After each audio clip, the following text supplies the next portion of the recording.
So I'm sitting here on my front porch, looking everywhere for focus. Thought that I would talk to myself. People use social media just for the good points, the good parts of life, the pretty pictures, all that kind of stuff. I'm not a lot of people. What good is life if you're living it behind a screen? I don't mean like a screen like this, I mean like a screen to block you. Everybody goes through hard and difficult times, and the screens change. There's actually been a lot of talk about how people have lower self-esteem these days because the only thing that they see out there from their friends is all the good parts of life. Of course, in this type of day where we are connected yet separated by all these electronics and everything, it's a very easy thing to happen. Every day I wake up and try to figure out where my life is. And I go through my day and I'm just thinking about everything. Everything from love and loss to travel and universal connection and vibrations of everything that is. And I think about some of the more mundane things like money and stuff like that. We need that to survive in this world and society. Possibly more than thinking about money, I think about how not to think of money, how not to have that be an issue. I'm pretty good over the years at figuring out how to live within my means and hack the system and do my own thing. In fact, in a few of my poems, I've even written the sentence, "I live my life as art," which is kind of true. It's like a painting that's always changing, and it's all about adaptability. It's all about realizing that the parameters set up for us by everybody else, they do not have to be the ones that we stay within our entire lives if we don't want to. We can choose to, and that's fine. Everybody's got the choice. For me, I don't want a big house. I don't even want a small house necessarily.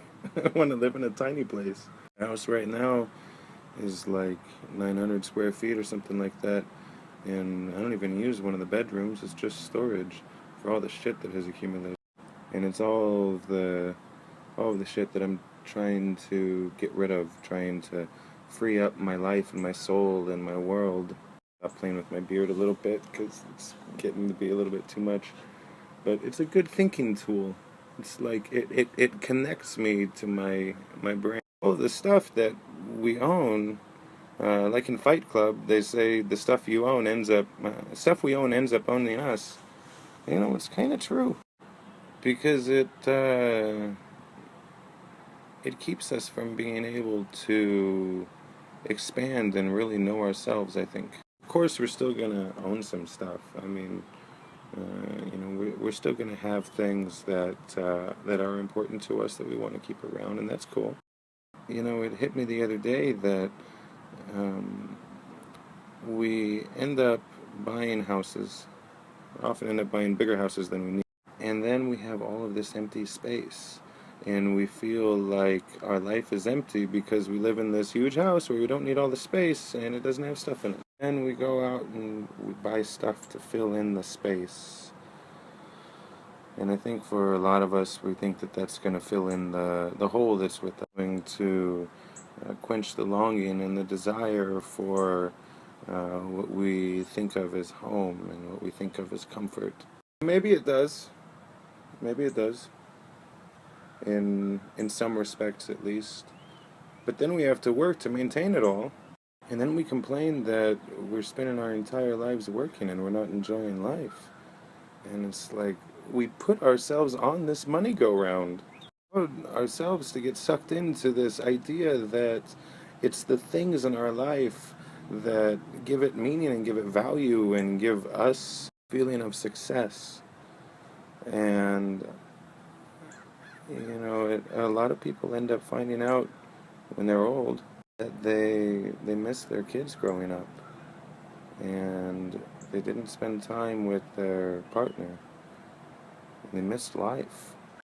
And then in a last-ditch effort to really live life, they go when they're in an infirmed state. Not even infirmed, but once you get older, you're not as healthy and you're not as able to obviously do the things that you could when you were young. They retire, live the way that they always wanted to when they were young. They go and travel, and they go and spend free time and visit people. So for me, like, this idea is preposterous. The fuck do I want to wait until I'm 60 years old to enjoy life? It's insane. So, I still have this house. And I have all of these projects to do on it to finish it. And just, it strangles me. And it suffocates my soul. And so I sit here clamoring for purchase and trying to grasp at focus. What is it that I really want to be doing with my life and how to do it? And on top of that,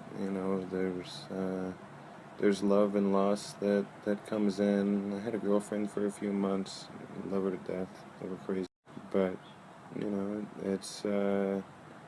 it's not something that worked out for various reasons I'm not going to get into, and that's tough. You add all of that, and you add in the heartbreak and the feeling that I'm not doing what I should be doing.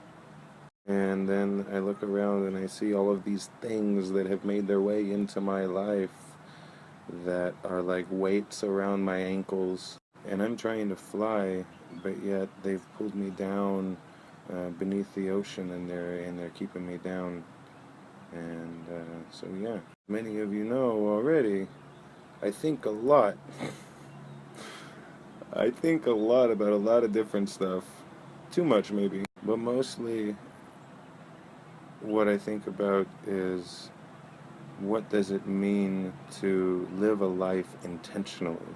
Live according to your own rules, your own pattern, your own framework, your own soul that wants to burst forth and infect the world and wants to be love and spread love. And how do you do that within everything else? You can't do that within everything else. Then how do you do it outside of everything else? And what is the soul anyway? What is consciousness? What is all of this stuff that we see, all of this beautiful world? Is it really there? Or does maybe it only exist because we look at it and we say that is a thing? The grass is only green because we say it. I feel like I think I really need to go to Burning Man this year. I think I really need to do that. Like that is something that I feel like it's been calling me in a transitional period of life or whatever.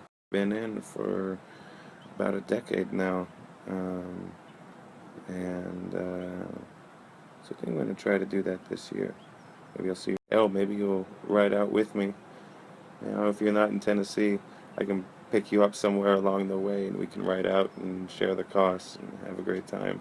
It's funny to me though, and I wrote something the other day that I put on Facebook about it, but we do all this working and everything so that we can have all this stuff, that we can do all these things. I mean, of course we need money for things like, we need money for food and shelter and things like this, but that's minimal compared to all the other bullshit that comes along. So yeah, we spend all this time working, and then we get so like focused and frustrated with the real world. We end up going on vacation to reclaim ourselves, and so we stay in a tiny little hotel room or a hostel room in some far off country, where if you're like me, you schedule your transit at night so that you can sleep on the train or in the car or in the bus or in the airplane, save money. We go out into the woods and we pitch a tent and we sleep on the ground, and that's how we reconnect ourselves with who we truly are. And to me, it's so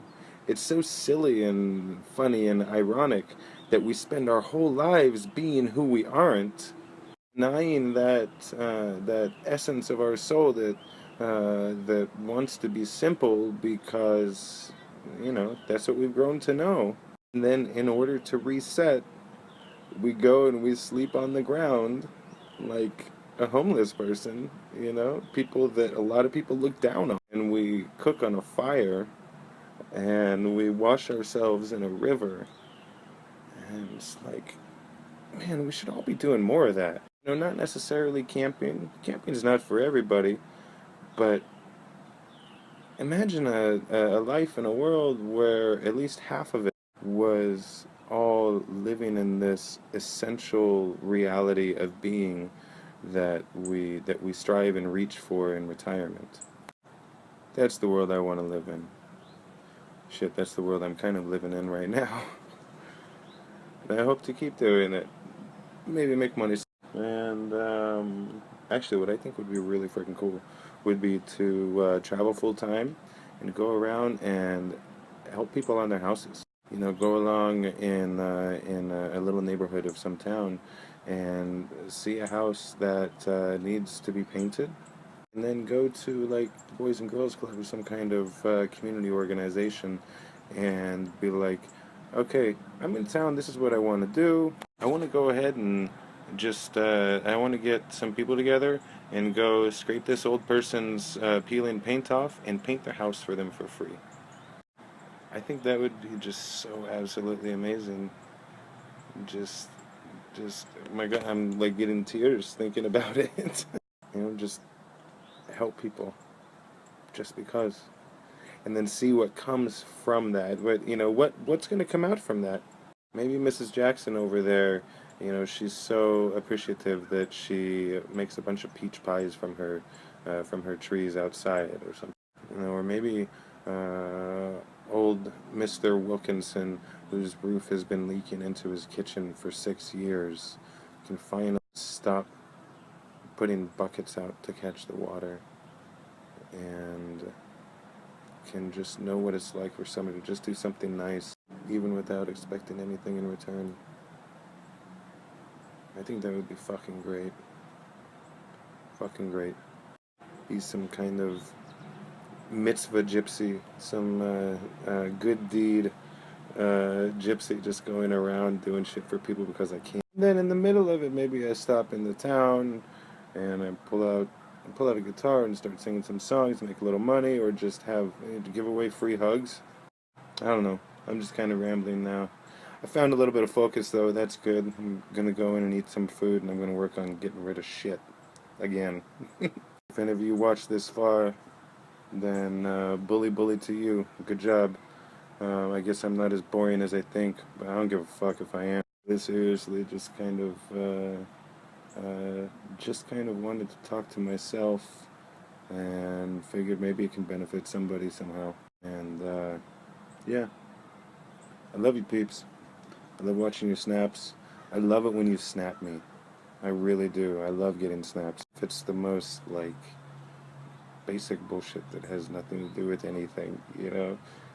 You just send me a picture. You're thinking about me, and I love that. In fact, the reason that I end up sending so many snaps out is because I want people to know that I'm thinking about them. That, you know, I'm not trying to annoy anybody. Although some people take it like that, and then they block me, which is weird. Just tell me, dude, don't send so many snaps. But I love you. We need to spend less time in life worrying that people aren't going to accept us, and show them that we accept them and we love them. Ultimately, at the end of the day, life is fucking short. It really is. The days are short. They get shorter and shorter. We may live to 80 or 90, but that's gone in smoke. And if we don't tell people, if we don't really make it a point to be with people, if we don't call somebody up and say, put your fucking clothes on, we going on an adventure, we about to bounce. Had to move inside because my battery was dying. But like I was saying, you know, if we don't spend time with people, if we don't let them know that we want to be with them and we don't connect, what's the fucking point? Anyway, that's my 12 frickin' minute monologue Snapchat for today. Stay tuned for more. Love you all.